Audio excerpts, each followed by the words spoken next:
Lunes 27 de diciembre del 2021. Bienvenidos amigos televidentes a la emisión estelar de Telediario. Gracias a quienes nos sintonizan a través de redes sociales y a través de eltelegrafo.com.es. Aquí les contaremos las noticias más importantes de la jornada. Revisemos primero los titulares.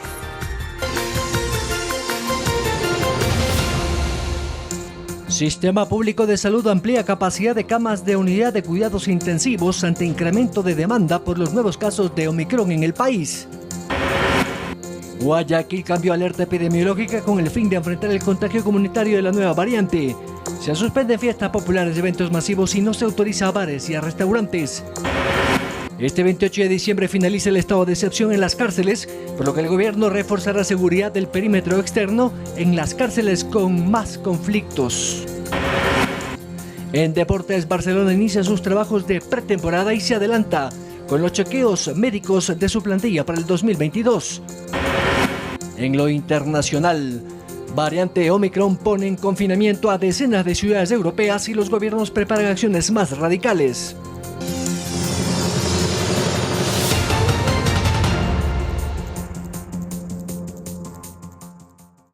Iniciamos contándoles que el Ministerio de Salud Pública confirmó que la variante Omicron del coronavirus ya es de transmisión comunitaria. Esto se suma a la situación epidemiológica del país, que por el momento cuenta con el aumento de 259 nuevos positivos por COVID-19 y un 56% de ocupación en UCI en toda la red pública integral de salud. La nueva ola de contagios de la variante Omicron prendió las alertas en Guayaquil. De 2.500 a 5.000 nuevos casos de la semana anterior a la presente fecha, mientras que la ocupación de camas pasó de 198 a 66 ocupadas con casos de COVID, según el Ministerio de Salud. Entre tanto que las camas UCI de los hospitales privados mantiene 29 ocupadas de 53 en uso. La red pública reporta 10 ocupadas de 21 disponibles. No solamente se debe a Omicron, variante Omicron, sino también a otros tipos de patologías. En su mayor parte los ciudadanos o pacientes que no han recibido ninguna de las inmunizaciones correspondientes y que también tenemos otras enfermedades propias estacionales por virus del sistema respiratorio, virus de la parainfluenza. Ante este panorama, la Comisión de Salud de la Asamblea suspendió su vacancia y se reunió de forma extraordinaria con los representantes sanitarios del municipio. El presidente Marcos Molina adelantó que ya está listo el primer informe del proyecto de ley para gestión de emergencia sanitaria y se lo conocerá en febrero para su debate. Lo que para el presidente del Colegio Médico del Guayas es demasiado tarde, pues la situación podría perder el control si no se toman medidas más drásticas. Tenemos que hacer un esfuerzo y la disciplina social es fundamental. Hoy por hoy, si queremos tener la oportunidad de volver a llegar a tener la libertad que teníamos anteriormente, tenemos que contribuir. Entre tanto, una decena de guayaquileños hacen fila a las afueras de los laboratorios privados y públicos dispuestos por el municipio en busca de una prueba rápida para saber su estado de salud y evitar mayores contagios en su entorno. En esta brigada va a poder realizarse una prueba de hisopado nasal y de esta manera nos va a permitir poder identificar quiénes son las personas que se encuentran infectadas. Venía bajando lo que es del autobús y un chico me avisó que estaban realizando las pruebas de COVID. Ahorita me iba para el centro y salió un señor comunicándonos. Entonces me vine a aprovechar que hacerme la prueba. Son los nuevos síntomas del coronavirus en el Ecuador. Byron Galarza, Ecuador TV. Y las medidas para prevenir el contagio de coronavirus son, entre otras, la presentación del carnet de vacunación y la reducción de aforo en lugares de concurrencia masiva. Expertos analizan sus repercusiones, mientras que el gremio de bares y restaurantes espera que pronto se pueda reactivar de mejor manera su área. La rapidez con la que la variante Omicron del coronavirus contagia ha hecho que las autoridades tomen medidas de prevención. Una de ellas, la presentación del carnet de vacunación para ingresar a lugares públicos o aforos más reducidos en lugares como los restaurantes. Sí creo sin duda que era necesario llegar a este punto porque la contagiosidad de la variante Omicron es reconocida mundialmente y el nuevo pico que se está generando de contagios en el mundo nos hace suponer que es un riesgo.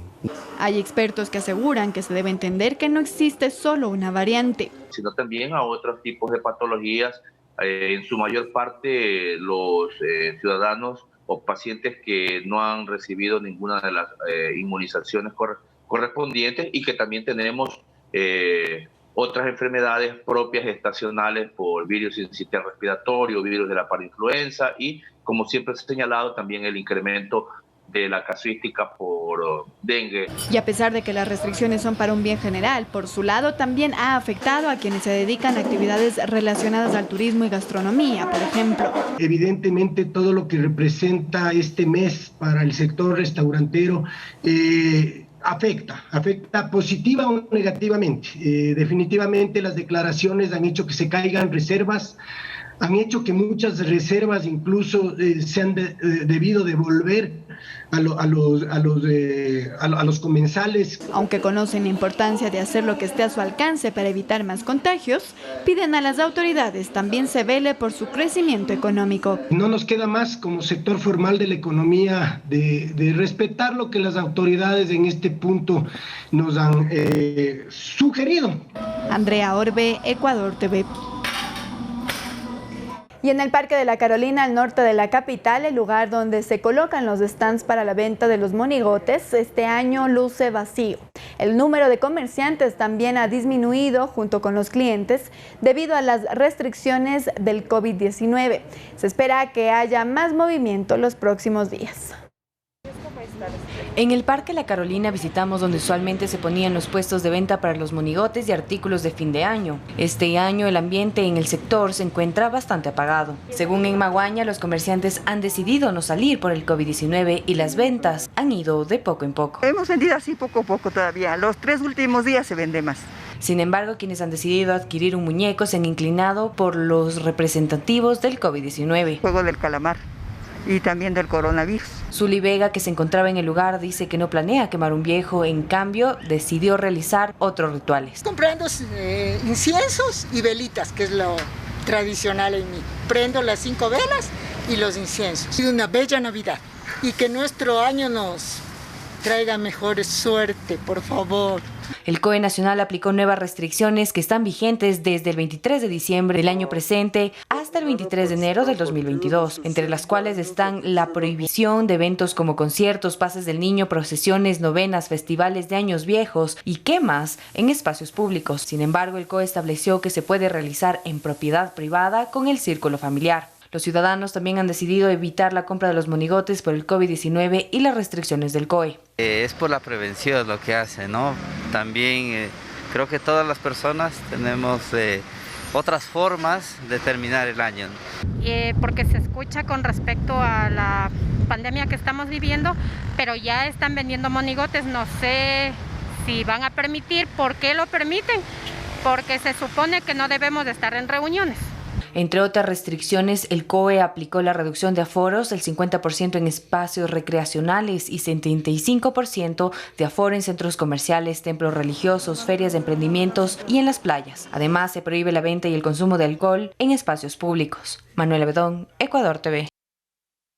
Y en Guayaquil, debido al incremento de casos de COVID-19, el COE cantonal emitió resoluciones que regulan y restringen ciertas actividades sociales en espacios abiertos. Los espectáculos en domicilios tampoco se podrán desarrollar si estos son masivos.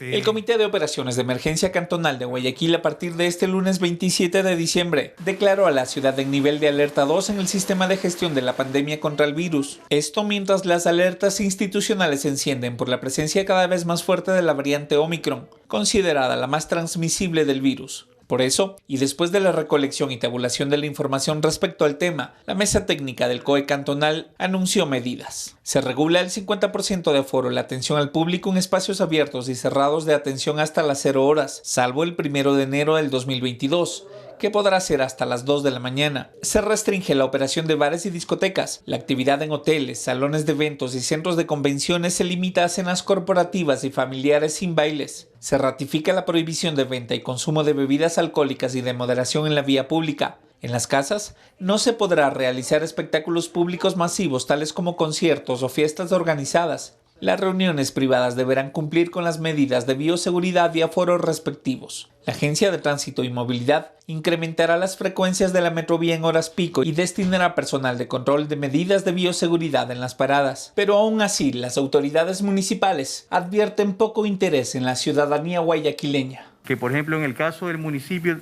aperturamos un vacunatorio donde tiene capacidad para inocular 3.500 personas al día y en la semana solamente asisten 3.000 personas. Recordemos que el puerto principal estaba ya en nivel de alerta 1 desde agosto pasado. Para que una ciudad se encuentre en el nivel de alarma 2, debieron existir condiciones especiales como la ocupación entre el 80 y el 95% de camas en las salas de unidades de cuidados intensivos. Públicos y clínicas privadas todavía existen. Fueron superadas hace días. Efectivamente, 836 casos nuevos, y si los comparamos con la semana anterior, teníamos 526 casos. La decisión fue sustentada en base de los datos de los contagios y lo que pretenden las autoridades es evitar más contagios y potenciales muertes, lo que aseguran los obligaría a tomar medidas restrictivas más fuertes. Sí nos alarma la transmisión del virus, la capacidad de transmitirse, el número de enfermos que estamos observando ahora, afortunadamente la mayor parte la mayoría de ellos con sintomatología muy leve y unos pocos que pasan a las UCI y a hospitalización. La preocupación de las autoridades locales y las de salud es que en los últimos días de la semana pasada las muertes se habían duplicado hasta 6 muertes diarias. Darío Javier López, Ecuador TV. Es momento de nuestra primera pausa, amigos televidentes, pero recuerde que al retornar tendremos más información.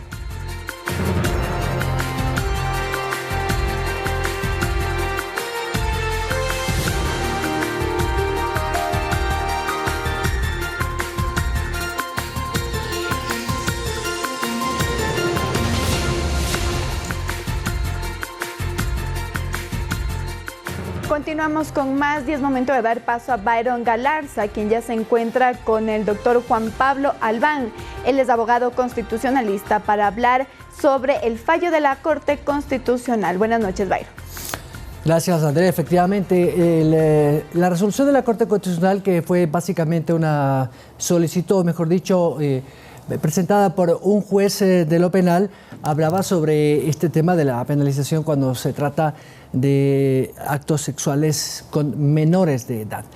En la resolución la Corte básicamente ha dicho que cuando hay un consentimiento de un adolescente o un joven de 14 años en adelante, habría ahí una excepcionalidad. Sin embargo, ha quedado abierta esa discusión o esa interpretación jurídica que tendrá que de alguna otra manera ser acogido por los jueces en el caso puntual. Doctor Juan Pablo Albán, buenas noches.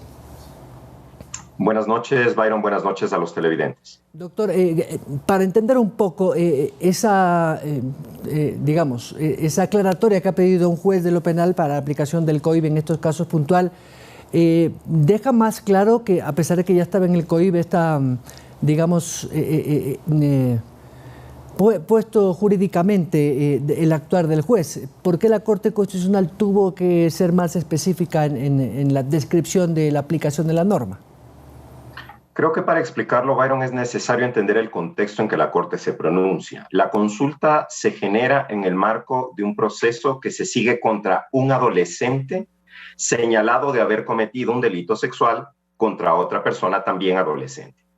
Y es importante aclarar esto porque la sentencia está limitada a los supuestos en que una persona adolescente es denunciada como adolescente infractor por presuntamente haber cometido un delito sexual contra otro adolescente, y es en ese contexto, no en las relaciones entre adolescentes y adultos, por cierto, que la Corte señala en su resolución que el artículo 175, numeral 5 del Código Orgánico Integral Penal debe ser leído en el sentido de que los adolescentes mayores de 14 años y menores de 18 años pudieran haber consentido en la relación sexual con el otro adolescente, y que a efectos de determinar si esto fue así, los jueces y los fiscales de adolescentes infractores deberán evaluar en primer lugar si se prestó o no un consentimiento, en segundo lugar si ese consentimiento fue libre de vicios, en tercer lugar si no hay un supuesto de asimetría en las relaciones. ¿Qué quiere decir con esto la Corte?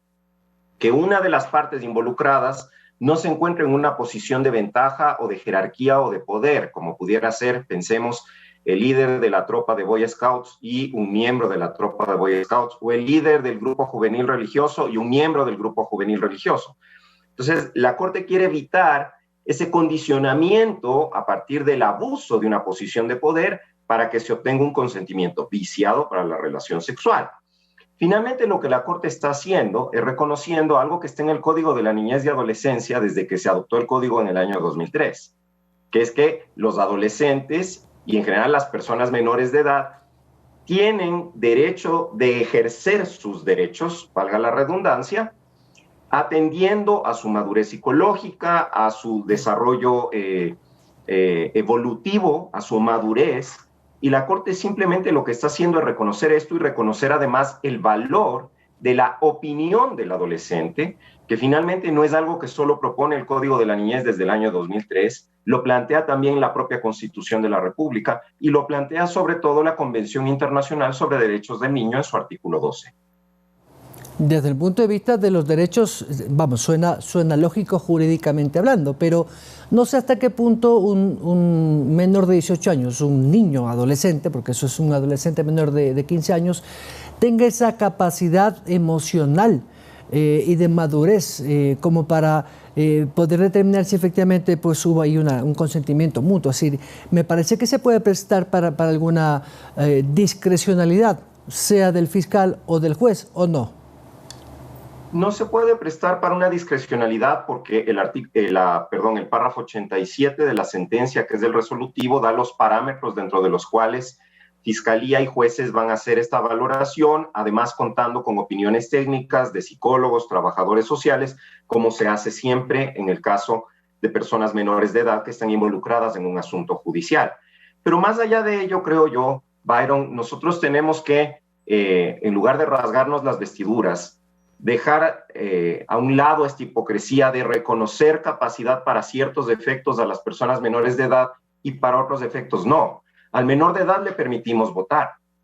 Al menor de edad le permitimos demandar a sus propios padres los alimentos bajo el Código de la Niñez. Al menor de edad le permitimos ser representante en la Junta de Protección de los Derechos de la Niñez. Al menor de edad le permitimos ejercer el derecho de asociación y constituir asociaciones, pero no le permitimos tomar una decisión sobre su libertad sexual.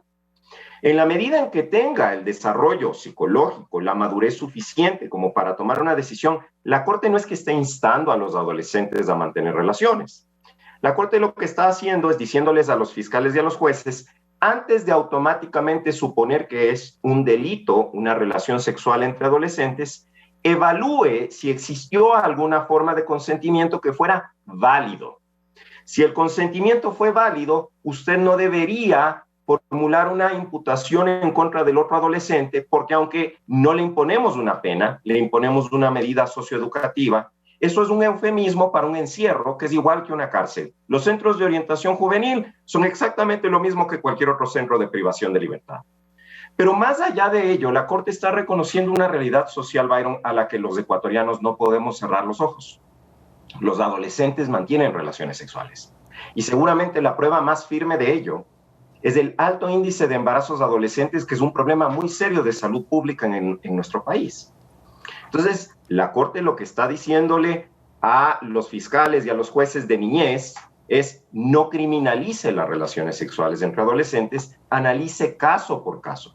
Y creo que esto es importante también enfatizarlo. La Corte no ha despenalizado los delitos sexuales. Y si se tratara de un adulto y un adolescente, debería aplicarse la regla como está contenida en el Código Orgánico Integral Penal. Pero cuando se trate de dos adolescentes y no haya una asimetría en la relación, los fiscales y los jueces deberán evaluar ese consentimiento prestado para decidir si tendría o no sentido llevar a juicio al otro adolescente, al señalado como culpable del hecho.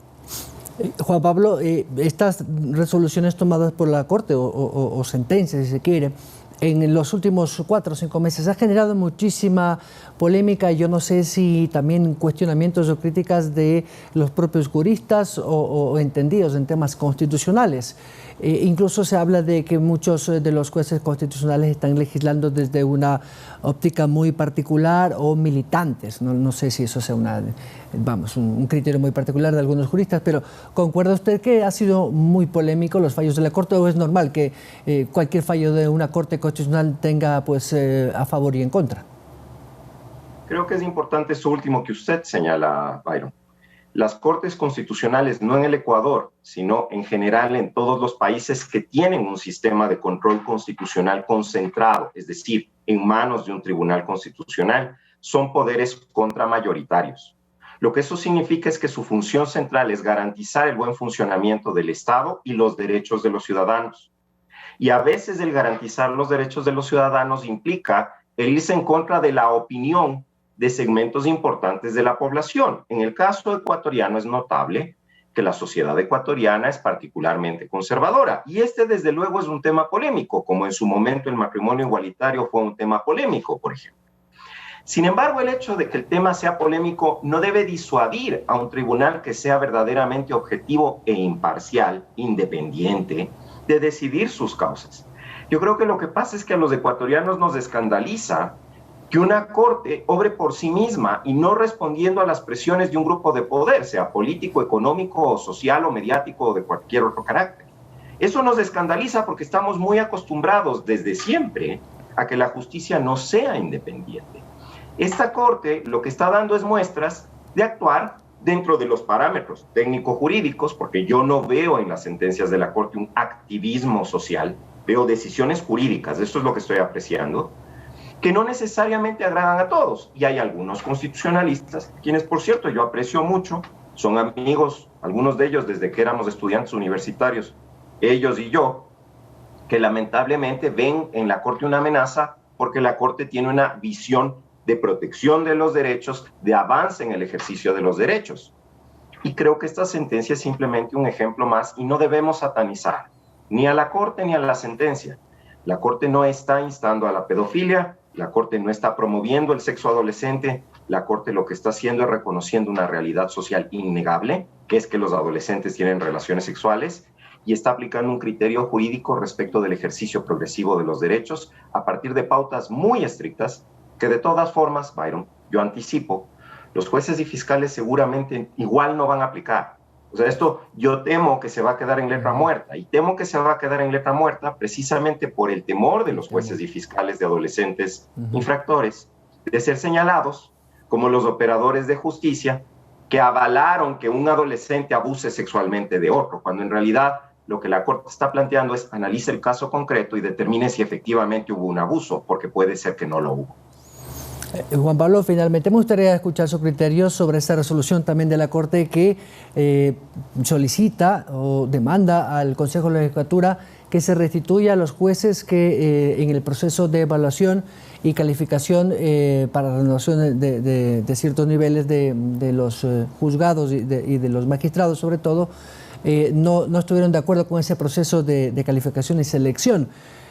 Allí, ¿cómo tendría que actuar la Judicatura? Porque tendría que aplicarse un denominado juicio de repetición, es decir, contra quienes tomaron la decisión, que en este caso sería el Pleno del Consejo de la Judicatura. Evidentemente, Byron, y pues en su momento se señaló desde distintos segmentos de la sociedad que el proceso podría tener irregularidades. Se le instó al Consejo de la Judicatura a reconsiderar las decisiones que había tomado, particularmente en cuanto a la reglamentación tanto de la evaluación como de la designación de los actuales jueces en funciones. Y fíjese usted que justamente entre los constitucionalistas que critican el fallo sobre las relaciones sexuales entre adolescentes se encuentran los abogados que impulsaron la causa en nombre de la Asociación de Jueces del Ecuador. En este caso, confiando en el buen criterio de la Corte, y yo creo que era simplemente obvio, luego de la crítica interna e internacional, porque también el relator de las Naciones Unidas sobre independencia de jueces y magistrados observó ese proceso de evaluación, que el desenlace fuera el que tenemos. Ahora, yo espero sinceramente que el Consejo de la Judicatura se haga cargo de sus malas decisiones y no bloquee lo que ha resuelto la Corte Constitucional. Hasta hoy en nuestro país no hemos tenido lo que se denomina jurídicamente un choque de trenes, que es una contraposición entre las decisiones constitucionales y las de la justicia ordinaria. Y creo que este no debería ser el primer caso en que lo tengamos. Debería el Consejo de la Judicatura cumplir con la decisión y efectivamente hay que repetir contra los vocales que tomaron la determinación de llevar a cabo la evaluación de manera regular. Doctor Juan Pablo Alban, muchas gracias. Sé que tiene otro compromiso. De mi parte, muchas gracias. Muy gentil. Gracias, Byron. Buenas noches. El doctor Juan Pablo Alban, un experto en derechos humanos, un jurista y por supuesto también ex miembro, ex vocal del Consejo de la Judicatura. Vamos ahora a contactar con el también constitucionalista André Benavides. Doctor Benavides, buenas noches. ¿Me escucha? Doctor Benavides. No sé si tiene muteado el micrófono. ¿Me escucha usted? André Benavides, constitucionalista, a esta hora de la noche, 19:30. ¿Me escucha? No sé si tenemos algún inconveniente con el sonido del doctor Benavides. ¿Tuvimos algún inconveniente? Andrea tiene un tema especial a propósito de estos temas que hemos discutido esta noche. Andrea, cuéntanos de qué se trata. Así es, Byron, precisamente para explicar estos cambios establecidos por la Corte Constitucional que indicaron que en los presuntos delitos sexuales del consentimiento dado por la víctima menor de 18 años de edad es irrelevante, excepto en los casos de personas mayores de 14 años que se encuentren en capacidad de consentir en una relación sexual. Fabián Alarcón nos amplía un poco más del alcance de estas resoluciones. Buenas noches, Fabián. Muchas gracias. Un saludo a todos. La Corte Constitucional emitió una sentencia sobre la capacidad de los adolescentes de consensuar relaciones sexuales con otros adolescentes en juicios por supuestas violaciones, lo que generó un debate entre juristas por la interpretación de estos alcances que serían aplicables para otros casos y que deberían ser analizados uno por uno. Pero, ¿qué implica este anuncio hecho por la Corte? El tema generó el debate a raíz de un caso particular entre adolescentes, en el que se elevó a consulta a la Corte Constitucional. En la resolución de la Corte sobre el juicio en particular, se estableció que en los delitos sexuales el consentimiento dado por la víctima menor de 18 años de edad es irrelevante, excepto en los casos de personas mayores de 14 años que se encuentren en capacidad de consentir en una relación sexual. También que para valorar si el consentimiento de una relación sexual a partir de los 14 años es válido o se encuentra viciado, que las autoridades competentes deben analizar las circunstancias de cada caso. La valoración del consentimiento se debe realizar de forma individual a través de la evaluación y garantizando el derecho a ser escuchado de las y los adolescentes. Hay juristas que consideran que estas resoluciones dejarán abierta la posibilidad de que mayores de 18 años se acojan a este argumento de defensa, independientemente de si es una relación consensuada o es producto de una violación. Ese es el bien jurídicamente protegido, la libertad sexual. Si una persona de 17 años, de 16 años, puede consentir, no podemos estar hablando de que se le ha vulnerado este bien jurídico protegido, este derecho a la libertad sexual, porque precisamente por ejercer el derecho a la libertad sexual es que tiene relaciones sexuales consensuadas. Entonces no podríamos... Perdón que le interrumpa. ¿Incluidos en estos casos personas adultas mayores de 18 años, más bien dicho? Claro, es que lo que estamos viendo es la capacidad del adolescente para consentir. Esa es la idea. Entonces, claro, en el contexto, si es que en un determinado contexto el consentimiento es libre, es informado. Yo he conocido casos en que en la misma audiencia la chica dice, no, es mi novio. Yo quiero estar con él, quise estar con él y quiero seguir estando con él. Entonces, en ese caso es evidente que no estamos frente a un violador, no estamos frente a un delincuente y como tal no tendría sentido que esa persona vaya a llenar las cárceles que ya están desbordadas por una actuación que no vulnera el bien jurídicamente protegido. También hay juristas para quienes las leyes no admiten discusiones y consideran que por ello estas resoluciones son específicas para este caso. Es que la sentencia no se refiere a las relaciones sexuales entre adultos y adolescentes, se refiere a relaciones sexuales entre adolescentes. La Corte lo que está planteando es que la disposición del artículo 175, numeral 5 del Código Penal, que determina que el consentimiento de la persona que es menor de edad es irrelevante, no puede ser un absoluto, sino que esa norma tiene que ser interpretada atendiendo al desarrollo evolutivo, al grado de madurez psicológica de la persona que está concernida en el hecho como presunta víctima. Otro aspecto a considerar es la situación psicológica de los adolescentes. Saber y entender si realmente están preparados para mantener relaciones sexuales con otros chicos de sus edades. Y también comprender qué sucederá en aquellos casos en los que se involucren con personas mayores de 18 años. En el párrafo 58 del fallo, además de escuchar la opinión de los adolescentes, se considera que debería haber otras medidas preventivas, como educación y acceso a la información y los servicios sobre salud sexual y reproductiva. Y obviamente necesitamos procesos de educación sexuales más abiertos en el sentido de que ellos puedan tener acceso a la información de manera correcta, adecuada, sana, no por medio del internet, las redes sociales, inclusive la pornografía, que justamente ahí genera una cultura de no consentimiento sobre las relaciones sexuales, pero eso no quita el hecho de que ellos puedan tener relaciones sexuales entre pares consensuadas justamente por la etapa evolutiva en la que ellos se encuentran. Y justo lo que dice el fallo de la Corte es en este sentido, porque sí hemos tenido una preocupación bastante alta en función de cuántos chicos han sido detenidos porque han tenido relaciones consensuadas con sus parejas, pero los padres de esas parejas no lo han entendido así. Las mismas chicas, inclusive por miedo, no lo han dicho así, porque falta una amplitud en función de la educación sexual como tal, más no es un delito o una conducta delictiva para nada. Lo cierto es que a los adolescentes hay que protegerlos y orientarles, hacerles saber que cuando una relación es sin consentimiento, se trata de violación. Continuamos con más información. Gracias, Fabián. Y es lo primero que le vamos a consultar a nuestro siguiente invitado, también un jurista y experto en Derecho Constitucional, doctor André Benavides. Buenas noches. Buenas noches, un cordial saludo para todos. ¿Abierta esa discrecionalidad que podrían tener fiscales o jueces en el caso de este consentimiento de dos adolescentes? Bueno, a mí me parece que el fallo de la Corte Constitucional es adecuado.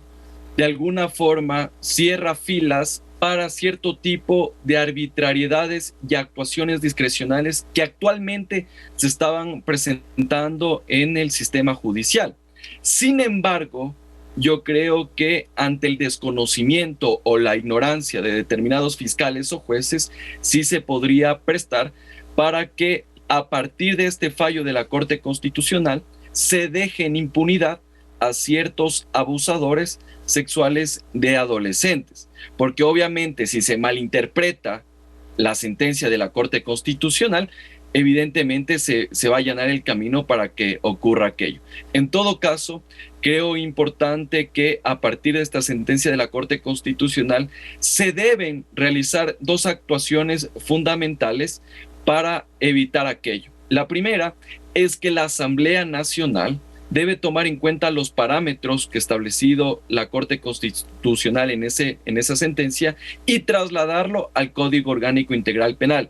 De esa manera se genera certeza y seguridad jurídica, por un lado. Y por otro, yo espero que el Consejo de la Judicatura haga capacitaciones a todos los operadores de justicia para determinar cuál es el alcance real de esta sentencia y justamente que no se permita que esta sentencia pueda ser utilizada para otro tipo de cuestiones. Pero ¿no podría también prestarse para una coerción a los chicos? Me refiero, en el caso hipotético que se dé una relación y se presuma que hay un consentimiento, uno de los dos puede tener una presión social o de las autoridades judiciales y decir que efectivamente fue consentido cuando realmente uno de los dos hizo un abuso de poder emocional o de, no sé, de poder, sea grupal, familiar, institucional, no sé cómo se podría calificar, pero en todo caso sí puede influir negativamente en el otro para decir que efectivamente ha sido consensuado. No sé si efectivamente también queda ahí abierta esa posibilidad.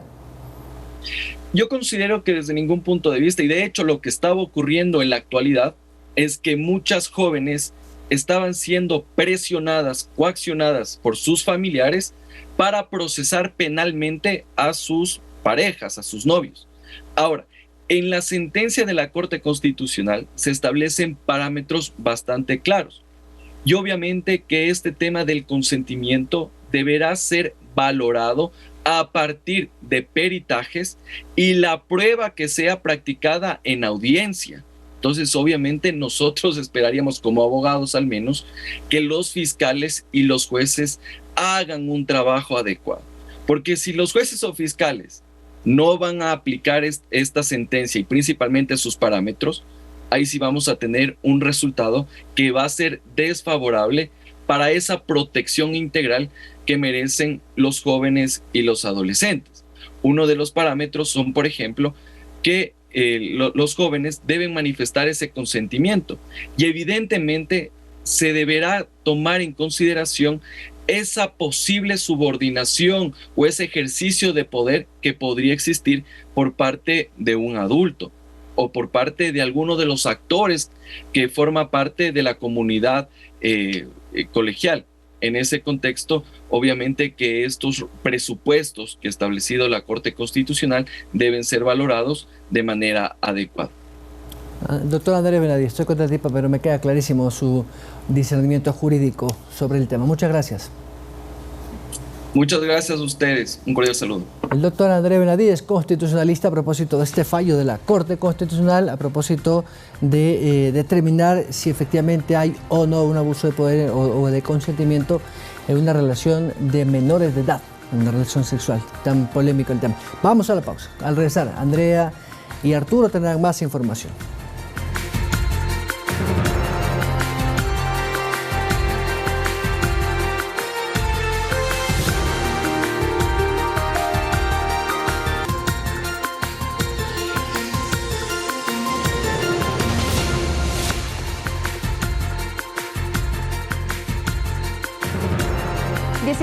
Con 45 minutos. En la última semana del 2021 y el doctor Carlos Nieto nos habla de los hábitos de riesgo en festividades. Esto es Doctor 7.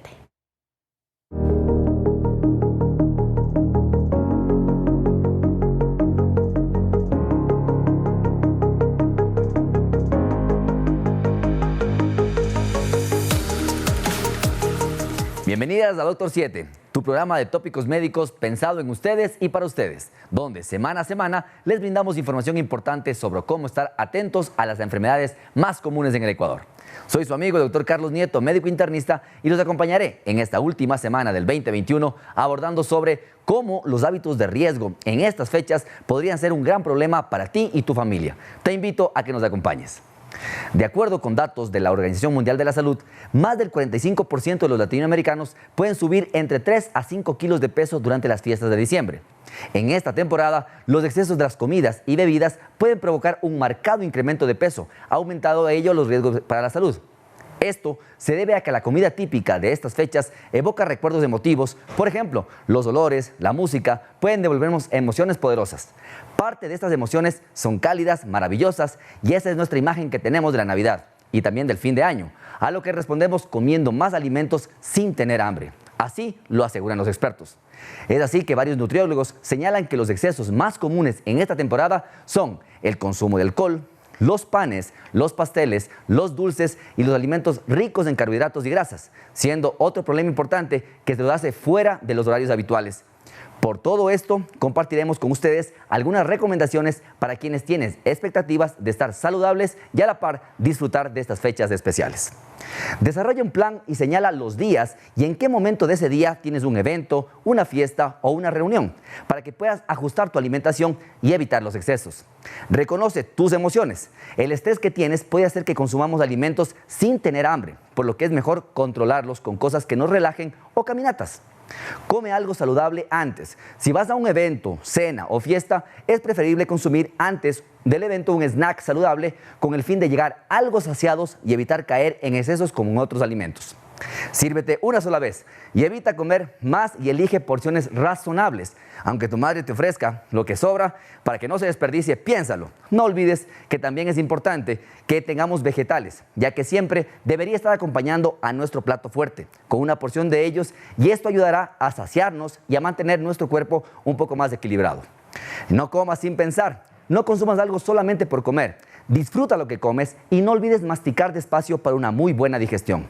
Además, se recomienda no llevar comida a la casa para el popular y anhelado recalentado. Esto para tratar de que nuestra siguiente comida sea nuevamente saludable. A esto, y sin ser menos importante, se recomienda moderar el consumo de alcohol. Las bebidas con alcohol aportan solamente calorías vacías y no aportan nutrientes. Por esto, procura mantenerte siempre muy bien hidratado. Evita aquellas soluciones mágicas, ya que laxantes, bloqueadores de carbohidratos o quemadores de grasa solo provocarán que alteremos nuestra digestión y por ende nuestra salud. Y muy importante, la actividad física, porque en esta temporada el mantenernos activos nos ayudará a evitar cualquier tipo de exceso que lleguemos a tener que no sea perjudicial y nos aportará más vitalidad y deseos de mantenernos saludables. Amigas y amigos, hay que tomar en cuenta que en plena crisis mundial por el coronavirus, la Organización Mundial de la Salud nos ha recordado que la obesidad es la otra gran pandemia del siglo, que hoy la conocemos como globesidad. Desde el año 1975, las personas obesas prácticamente se han triplicado a nivel mundial. Y en el 2016, más de 1.900 millones de personas mayores de 18 años tenían sobrepeso y más de 650 millones sufrían de obesidad. Así que, amigas y amigos, les invito a que nos acompañen esta semana en nuestros segmentos de Doctor 7 para poder ir conociendo en esta semana de festividades y cómo superarla sin tener problemas. Porque nosotros siempre estamos atentos a tu salud.